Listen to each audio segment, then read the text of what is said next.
Hey everybody, it's Felisa. This is definitely not the format that I wanted for this, but my computer is doing the fool and I wanted to get this content out. So I was on Facebook the other day. One of my good friends posted this meme and my initial reaction was, vlog. I need to vlog on that. Then I started to think, I don't even know if I'm the best person to really bring this out and to talk about this. But the more that I thought about it, the more I wanted to talk about it. And maybe I'll do like a part 1, and then hopefully he'll be available sometime this summer. We can do a part 2 because I would really be interested in hearing the male perspective on this. And as you can imagine, you know, people were on his post and, you know, had some dissenting opinions about it. And I respect that because we all think what we think and we all have our own opinions. But anyway, before I get into the meat of this, I want to say that these are my opinions, my thoughts, my rants, my observations. They may or may not resonate with you. If it does, yay. If they do not, please move along and don't leave no nasty comments on my video. We are in the middle of a pandemic and I just do not have the time.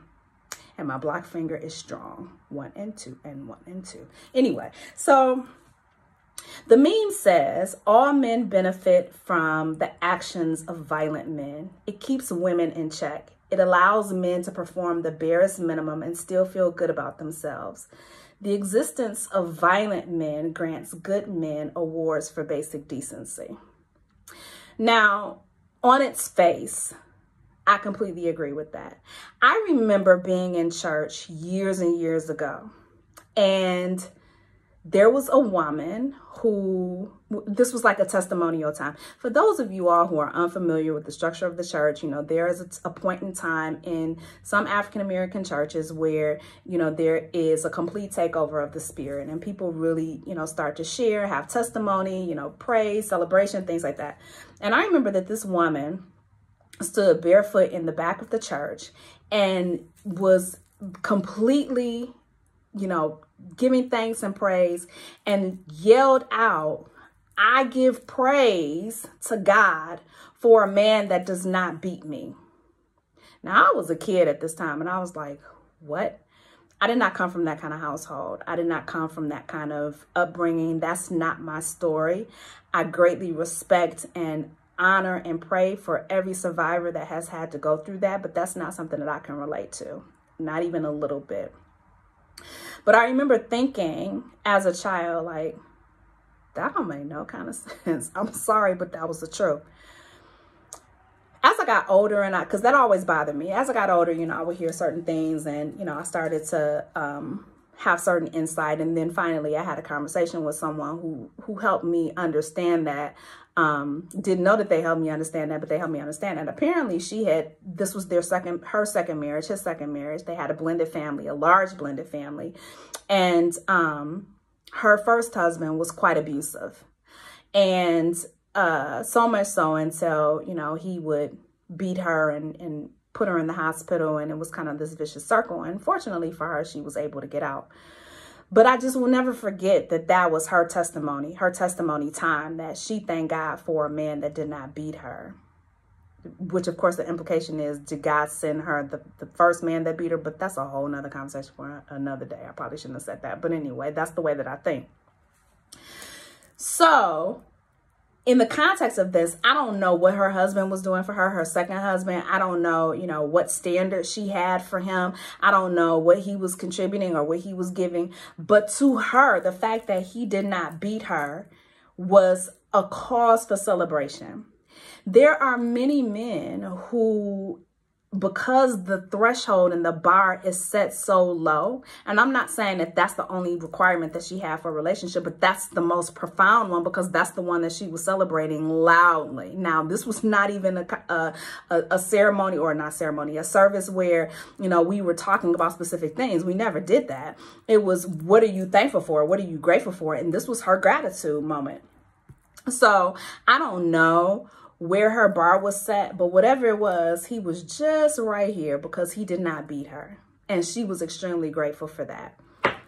I can't imagine what kind of fear and terror and loathing that she would have had to live in on a day-to-day continuous basis for that to be the cause of celebration for her in her relationship. Of all the things that her husband brought to the table and did, and the way that he operated and engaged with her and with her children and all those kinds of things, that was what she was most grateful for, that she could sleep at night and she did not have to fear for her life. I find that incredibly sad. But it also does not make him a great man because he didn't beat her. But he benefited from not being violent. He benefited from the violence of the previous relationship. And that's exactly what this meme is talking about. I also want to take it a step further and talk about, remove the term violent and, put in neglectful or argumentative or verbally abusive or a cheater or a liar, any of the other adverse words that you can actually use for that. The bare minimum is often just the thing that they don't do that caused you a great amount of pain. And I need for people to hear me. A lot of men operate in what I call the TJ Maxx mentality. They want the max for the minimum. So they want the maximum return on this investment that they're about to make in this woman for the minimum effort, the bare minimum expectation. And oftentimes as women, ladies, we tell them what that is. Not even oftentimes, we do tell them what that is. And sometimes our bar is set so low until they don't have to do very much in order to get our interest, to take our time, to enter into a relationship with us sexually, physically, emotionally, all those kinds of things, and have us continue to contribute to this in a way that benefits them way more than what it benefits us. And so it's not that they're necessarily good men. It means that they meet your minimum standard. And that standard sometimes is artificially set because you went through so much crap in your last relationships until all you want is somebody who don't beat you. All you want is somebody who don't cheat. All you want is somebody who will just tell you the truth. And if you get that, then you're a happy camper until you're not anymore. And that's what often happens in relationships. And that's what often happens, when men feel like they're being taken by surprise or blindsided, because they think that women have changed and they've upped the ante. It's not that they've upped the ante. They've just realized that they've been selling themselves out and selling themselves short for so long until now they're like, this is no longer serving me. Like, this is literally the bare minimum of what you can do. And I need a little bit more. But that often does not work out because you train people how to treat you. You teach people how to treat you. And so if you've been accepting this one little parcel all this time, it's very difficult to go back and now renegotiate that. That's why it's so important that when you set your expectations, that you set them, first of all, fairly. It needs to be attainable by somebody if you ever intend to be in a relationship. It shouldn't be so high and so lofty until nobody but Jesus can attain that. But it shouldn't be so low until you don't have to do any effort. Some of us, our bar is on the floor. Like, they don't have to do much of anything. Crawl across, sneeze across, hop across, and they're in. And we let them in because the last thing that we want is somebody to remind us our ex. We want somebody to try and help us, heal us, and love us. And that's generally it. We don't really have any other expectations. And men benefit from that because we are the ones who establish that. We are the ones who put where the goalposts are.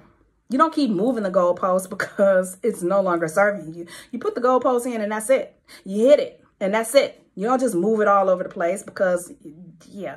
You just don't do that. But it's important to realize that a lot of times men who are not necessarily nefarious and intent, but just lazy, like I said, they just want the TJ Maxx experience. They want the max for the minimum.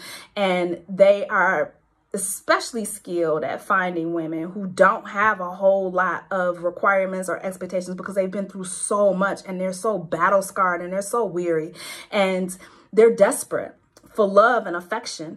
And, one of the things that really is detrimental for us ladies is that we overshare all the time. I tell myself that all the time. I don't know how to stop it. I'm not even gonna lie to y'all.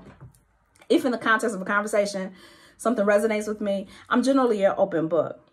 But sometimes you give people the plays or the playbook for how to play you. And I've said this in previous vlogs. Disclosing everything that has hurt you and harmed you and made you sad and, all those kinds of things in your life sometimes is used against you.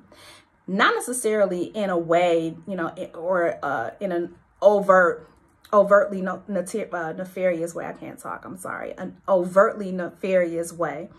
That's not always it. So it's not like, you know, they'll use that information and throw it up in the context of a conversation, or throw it up in the context of an argument to hurt you. Sometimes that'll happen. But for this kind of man, it's more of an understanding of an awareness of what not to do. Not necessarily what to do, but what not to do. Because as long as they're not demonstrating the behavior that a previous person demonstrated, then they should be good, because to them, they're better than what you had before. And if that's what you settled for before, then how much more can you expect from them? I think that that is the kind of unwritten guideline that they use. Like, well, if somebody was beating on you before and I'm not beating on you, like, what more do you want? Like, what more are you asking for? Like, you didn't ask that man for more.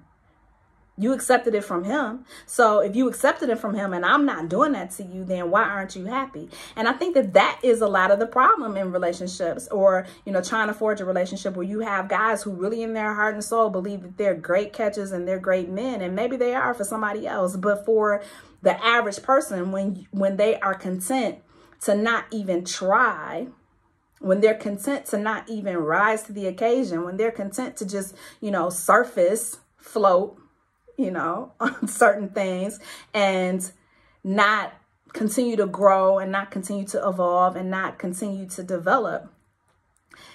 And they're looking at you like, why aren't you satisfied with this? I think that therein is the problem. And yes, they do benefit from bad men who have bad character, especially in African American communities, I believe, because a lot of men walk around with the idea of, you know, women are more plentiful than men. And so therefore, we need to be satisfied with what we have. And a lot of times ladies will accept that because they are afraid of being alone. They are afraid of not having anybody. And so they continue to contend with poor and disastrous behavior, or despicable behavior with disastrous results. All because, well, I'm not as bad as that last guy you had. So comparatively speaking, maybe they're not, but they're not as great as they could be either. So I think that the part about evolution and growth and development is an important one. And I also think women, you need to stop wasting your time with men who think that they're great and they're not.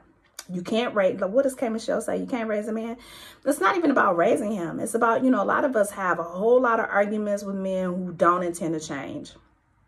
And a lot of us do that because we want an ROI on our you know, investment. We want that return. We put so much in and we've accepted so much and been shortchanged until we just can't imagine or can't fathom not having that. And I think that that's not serving us either, you know. And sometimes when men walk away, you need to let them and stop chasing after them and stop, you know, wanting to be with them and stop wanting to, you know, contort yourself into pretzels, because really what you do is you lower your bar of expectations every time you do that. And they know it. And so eventually they look just like the last fool you had. And how does that serve you? Anyway, those are my thoughts on it. Let me know what you think down in the comments. And again, I'm going to reach out to my brother and see if he wants to have some conversation and chop it up, because I would love to hear a male's perspective and understand the dynamics of that. He has some really good insight. I hope to do some collaborations with him. He's just finding out about that now. But let me know what you think down in the comments, and I will talk to y'all later. Bye.